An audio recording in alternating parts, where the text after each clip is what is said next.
Bismillah, Assalamualaikum warahmatullahi wabarakatuh. Alhamdulillahirrabbilalamin.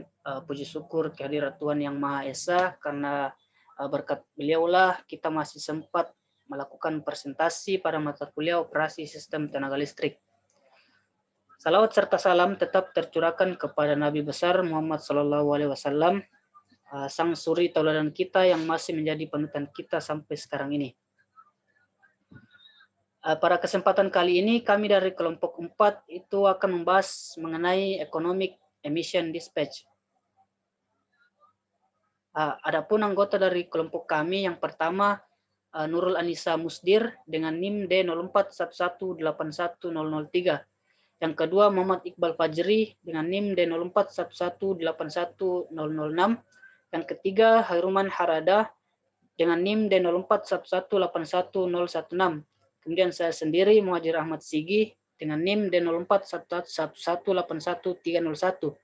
Kemudian yang kelima Asma Nur Arifin dengan NIM D0411811306. Yang keenam ada Ongki Tangyong dengan NIM D0411811353. Kemudian yang terakhir Aditya Syah Maulana Ibrahim dengan NIM D0411811701. Pada presentasi kali ini mengenai Economic Emission Dispatch terdiri dari 5 bagian yang kami akan bahas. Yang pertama mengenai pengertian sistem tenaga listrik, yang kedua karakteristik dan optimasi pembangkit listrik, kemudian yang ketiga Economic dan Emission Dispatch, yang keempat Combined Economic dan Emission Dispatch, dan yang terakhir itu mengenai result dan analisis. Yang pertama mengenai pengertian sistem tenaga listrik. Sistem tenaga listrik adalah sebuah sistem yang terkoneksi yang memiliki fungsi untuk menyalurkan listrik dari pembangkit ke pusat-pusat beban. Nah, pada umumnya sistem tenaga listrik dibagi menjadi 3 bagian utama. Yang pertama pembangkit tenaga listrik, kemudian penyaluran tenaga listrik, dan yang terakhir distribusi tenaga listrik. Ketiga bagian ini tidak dapat dipisahkan karena merupakan suatu sistem yang kompleks yang bekerja untuk menyalurkan daya dari pusat pembangkit ke pusat-pusat beban. Energi listrik yang dihasilkan pusat pembangkit listrik akan disalurkan melalui saluran transmisi, kemudian melalui saluran distribusi yang akan sampai ke konsumen. Seperti pada gambar di samping mengenai suatu sistem tenaga listrik dari pembangkit sampai ke konsumen. Nah, di sini ada 5 macam pembangkit, mulai dari pembangkit listrik tenaga air, tenaga panas bumi, kemudian tenaga gas, kemudian tenaga uap, dan tenaga gas uap. Nah, setelah dari pembangkit, listrik yang dihasilkan oleh pembangkit itu akan melalui transformator pada gardu induk. Di sini besaran tegangan yang dihasilkan oleh pembangkit sebesar 20 volt, kemudian dibangkitkan menggunakan transformator step up sampai pada besaran 150 kV. Setelah dinaikkan akan ditransmisikan melalui jaringan transmisi. Setelah itu listrik yang ada pada transmisi akan kembali masuk pada gardu induk. Nah, namun pada gardu induk kali ini kami menggunakan transformator jenis step up untuk menurunkan tegangan dari 150 kV ke 20 kV. Nah, output dari transformator step down akan masuk ke transformator distribusi. Nah, di sini juga menggunakan transformator step down. Dia akan mengubah tegangan dari besaran 20 kV menjadi 380 atau 220 volt. Setelah itu akan didistribusikan ke publik maupun industri rumah tangga. Baik, selanjutnya saya serahkan ke pemateri selanjutnya.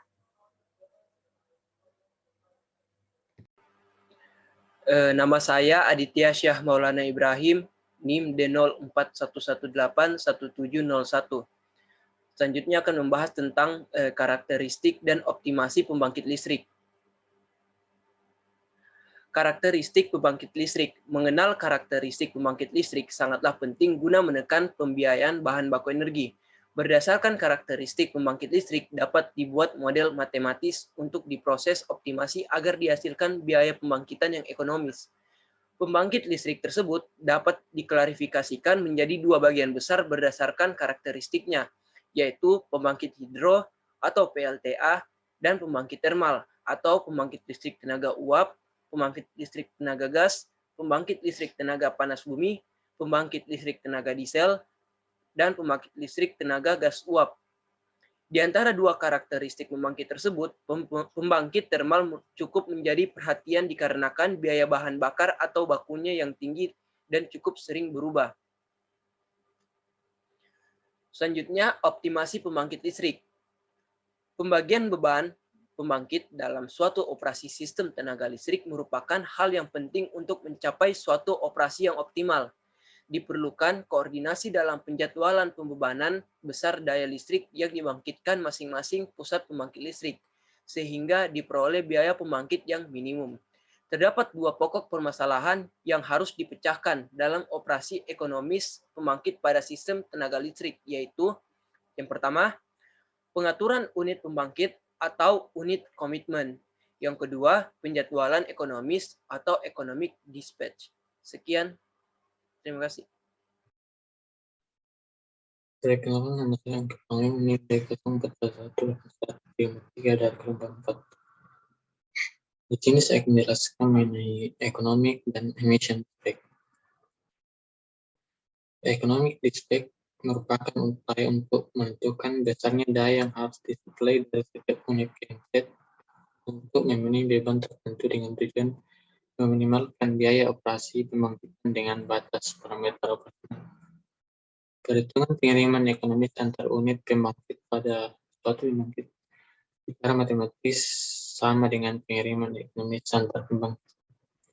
Namun untuk penjadwalan antar pembangkit perlu dilakukan perhitungan rugi-rugi transmisi sebagai kendala tambahan untuk menghasilkan hasil yang akurat. Pengiriman ekonomi mempertimbangkan kemungkinan masalah kemacetan transmisi. Untuk emission spek pada setiap operasi sistem tenaga listrik ada dua hal yang perlu diperhatikan, yaitu biaya pembangkit dan emisi gas buang dari masing-masing pembangkit tersebut.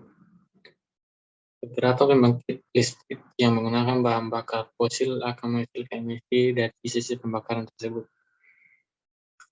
Seperti pada pembakaran bahan fosil pada pembangkit termal menghasilkan emisi seperti sulfur oksida atau SOx, nitrogen oksida atau NOx, dan karbon dioksida atau CO2 yang dilepaskan ke lingkungan, yang mana emisi tersebut dapat menimbulkan kerusakan pada lingkungan di sekitarnya.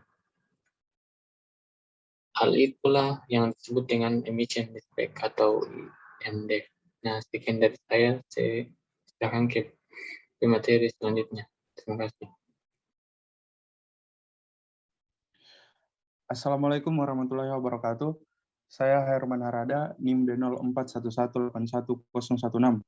Saya di sini akan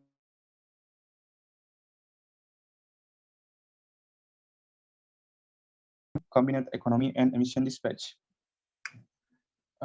Adapun tujuan utama dari ekonomi dispatch ini merupakan meminimalkan biaya pembangkitan khususnya bahan bakar, namun juga meminimalkan emisi gas buang dengan menentukan besarnya daya pembangkitan masing-masing unit pembangkit. Selanjutnya, fungsi biaya adalah untuk meminimalkan biaya dari pembangkit-pembangkit yang beroperasi untuk memenuhi permintaan beban dengan tetap memperhatikan batasan-batasan teknis dan operasional dari masing-masing pembangkit. Dalam permasalahan EED atau Economic Emission Dispatch adalah fungsi biaya pembangkitan. Berikut persamaan yang digunakan, seperti yang dijelaskan pada PPT.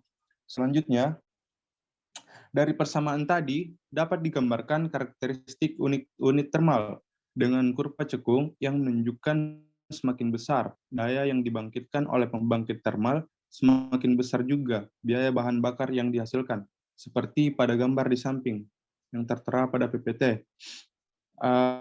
Fungsi emisi, fungsi objek kedua yaitu fungsi emisi pada masing-masing unit dengan satuan ton tiap jamnya. Adapun persamaan fungsi emisi seperti yang tertera pada PPT. Terima kasih. Bismillahirrahmanirrahim. Assalamualaikum warahmatullahi wabarakatuh. Perkenalkan, nama saya Nurulani Samusdir, NIM D0411810003. Di sini saya akan melanjutkan pemaparan materi dari pemateri sebelumnya mengenai Combined Economic and Emission Dispatch.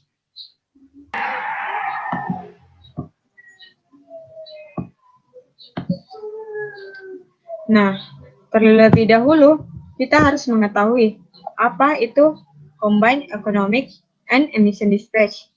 Nah, ini adalah suatu permasalahan dengan dua objek di mana kita harus meminimalkan total biaya pembangkitan dan juga kuantitas dari emisi. Permasalahan ekonomi dispatch and emission dispatch dapat diselesaikan dengan metode gabungan ekonomi dan pengiriman yang berorientasi pada prioritas ekonomi dan emisi. Pada persamaan 3 dan 4, seperti yang ada di sini, menginformasikan hubungan antara biaya bahan bakar dan daya aktif yang dihasilkan oleh generator dan fungsi emisi yang dihasilkan. Di mana CIPI adalah biaya operasi dari generator per unit, dan EIPI ini adalah biaya operasi dari biaya emisi dari generator per unit. Metode yang paling sederhana untuk menyelesaikan optimalisasi fungsi multi-objektif seperti economic emission dispatch adalah dengan metode penjumlahan bobot yang menggabungkan dua atau lebih fungsi objektif menjadi satu kesatuan dengan mengalihkan masing-masing fungsi tujuan dengan koefisien bobot masing-masing fungsi tujuan, di mana jumlah total setiap koefisien bobot harus sama dengan 1. Koefisien bobot tidak boleh 0 dan besaran koefisien menunjukkan prioritas. Faktor penalti harga digunakan untuk membentuk fungsi tujuan tunggal baru dengan persamaan sebagai berikut. Nah, di sini koefisien bobotnya itu harus sama dengan 1 dan tidak boleh sama dengan 0. Untuk faktor penalti harganya itu FCI adalah fungsi biaya generator dan FEI adalah emisi dari generator. Nah, untuk mengatasi masalah fungsi tujuan dengan batas yang tidak sama adalah dengan menurunkan fungsi Lagrange dengan masing-masing variabel dan harus sama dengan 0. Persamaan yang diperoleh dari turunan parsial fungsi Lagrange pada daya keluaran dirumuskan sebagai berikut. Do L per do PI sama dengan DFTI per DPI dikurang lambda sama dengan 0. Lagrange adalah metode untuk mencari nilai maksimum dan minimum satu fungsi. Metode ini dinamai dari matematika Prancis Italia Joseph Louis Lagrange apabila hanya ada satu batasan dan dua pilihan variabel. Pertimbangan masalah optimasi sebagai berikut. Maksimisasi Fxy bergantung pada Gxy sama dengan 0. Nah, salah satu cara untuk menyelesaikan fungsi optimasi dengan metode Lagrange yaitu merupakan metode konvensional yang banyak digunakan untuk menyelesaikan masalah optimasi biaya atau ekonomi dispatch. Dalam ekonomi dispatch, ada dua batasan atau constraint tertentu yang harus dipenuhi, yaitu equality constraint dan inequality constraint. Equality constraint adalah batasan keseimbangan daya yang mengharuskan total daya yang dibangkitkan harus memenuhi total kebutuhan daya. Sekian penjelasan materi dari saya dan akan dilanjutkan oleh pemateri selanjutnya. Terima kasih. Assalamualaikum warahmatullahi wabarakatuh. Assalamualaikum warahmatullahi wabarakatuh. Sebelumnya, perkenalkan, nama saya Asma Nur Arifin, NIM D0411818306. Nah, di sini saya akan memaparkan atau mempresentasikan mengenai result and analysis, di mana kita mengambil sumber dari International Journal of Smart Grid and Clean Energy Volt 8 number 4, July 2019. Nah, next. Nah, di sini yang pertama yaitu fuel cost function and emission function, di mana baik fungsi biaya bahan bakar dan fungsi emisi NOx dari studi yang berada pada jurnal ini dapat diperlihatkan oleh fungsi objektif dan ketiksamaan generator dalam diagram kartesian masing-masing, di mana ditunjukkan pada gambar 1 dan gambar 2. Nah, kita bisa mengambil data per hari atau per minggu, dan kemudian dibandingkanlah hasil yang diperoleh dan yang dilakukan oleh pembangkit. Nah, ini adalah kurva untuk persamaan biaya bahan bakar untuk kedua generator gas. Nah, jadi di sini dibatasi bahwa yang dioptimalkan itu hanya pembangkit gas saja, di mana sesuai dengan prinsip kerjanya yaitu prinsip kerja dari PLTGU, di mana uap ini mengambil panas dari gas yang akan memanaskan uap yang digunakan turbin uap di generator uapnya. Nah, jadi bahan bakarnya hanya di gas saja atau digunakan untuk pembuatan gas saja yang digunakan untuk membakar. Jadi ini merupakan kurva persamaan biaya bahan bakar dari kedua generator. Nah, selanjutnya kurva ini merupakan kurva dari persamaan fungsi emisinya. Nah, jika dilihat dari kurva ini kurang tepat karena jika dibandingkan secara teori,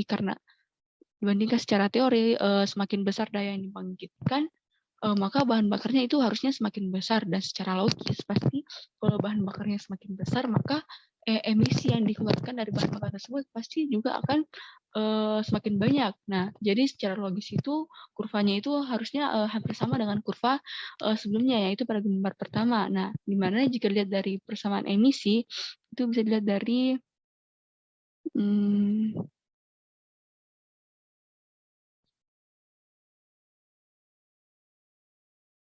nah, di sini dapat lihat persamaan emisi di sini itu P kuadrat itu bernilai positif. Nah, berarti harusnya itu dia kurvanya itu ke atas, terbuka ke atas. Nah, bukannya menurun. Nah, jadi ini tuh kuadrat. Berarti kalau dilihat dari kurvanya ini berarti nilai P kuadrat dari fungsi emisi itu harusnya negatif karena dia ke bawah. Tapi secara teori kalau dilihat dari rumus tadi sebelumnya, harusnya P kuadratnya itu atau kurvanya itu terbuka ke atas. Nah, sekian dari saya. Wabillahi taufiq wal hidayah. Wassalamualaikum warahmatullahi wabarakatuh. Bismillahirrahmanirrahim. Assalamualaikum warahmatullahi wabarakatuh. Perkenalkan, nama saya Muhammad Iqbal Fajri, NIM D0411810006. Selanjutnya, saya akan membahas Economic Emission Dispatch Optimization. Dalam mengoptimalkan biaya bahan bakar dengan mempertimbangkan ekonomi dan emisi, masalah optimasi perlu diubah dengan membuat fungsi tujuan tunggal dengan menggunakan koefisien bobot C dan faktor penalti harga atau RO, seperti pada persamaan berikut. FTI sama dengan CC, F dikali CI ditambah CE dalam fungsi RO I dikali F dikali EI. Faktor penalti harga berkompromi dengan biaya emisi dan biaya bahan bakar. Setelah menentukan nilai RO, maka perlu ditentukan koefisien bobot C terbaik untuk mendapatkan fungsi bahan bakar dan hasil emisi yang optimal. Langkah pertama dilakukan dengan Weight Sum Method atau WSM, adalah menentukan kriteria yang akan mempengaruhi fungsi alternatif dalam perhitungan. Kemudian menghasilkan fungsi tujuan tunggal baru untuk setiap generasi. Koefisien fungsi tujuan baru untuk berbagai alternatif disajikan pada tabel 1 yang mengikuti pola persamaan berikut.